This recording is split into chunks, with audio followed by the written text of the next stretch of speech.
Good morning, another beautiful day in God's kingdom. Today we're in the book of Luke and we're in chapter 1 as we look at a challenge, that I believe every one of us as children of God will always come across at one point in time or the other. So let's see what is happening here. We're in Luke chapter 1, reading from verse 76, and this is Zacharias the priest speaking about his newborn baby boy, John, who we later call John the Baptist. And this is what he says: "And you, my child, will be called a prophet of the Most High, for you will go on before the Lord to prepare the way for him, to give his people the knowledge of salvation through the forgiveness of their sins, because of the tender mercy of our God."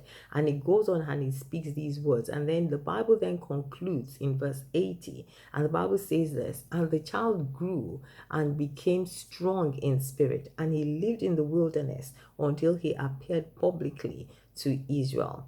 So what is it that we find here? We find that the John the baby, who we call John the Baptist, at some point in time, even though he was a child that had been waited for, that had been desired by his parents, and they couldn't wait to have this baby. But after a time, he grew up and he moved and began to live in the wilderness. He began to live in the desert, until his public ministry began. And we find the same thing repeated in the life of another another desired child, Samuel, who was born, and at the age of maybe 5, 6, 7, he was taken to the temple by his mom, and that was where he stayed all the days of his life, becoming a priest. Becoming a priest, becoming a prophet in the temple, and so we see here that, look, sometimes we have a desire, and we a strong desire, we will have this need, we want this thing, and God gives it to us. But when God gives it to us, it's almost like he's giving it to us on a loan.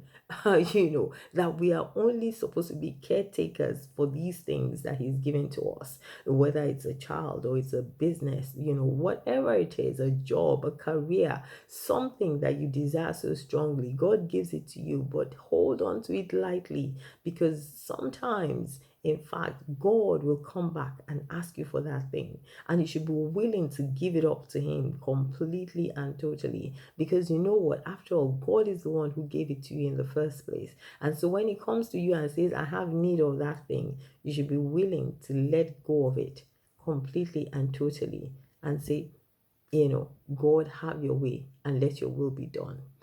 God bless you. Have a beautiful day.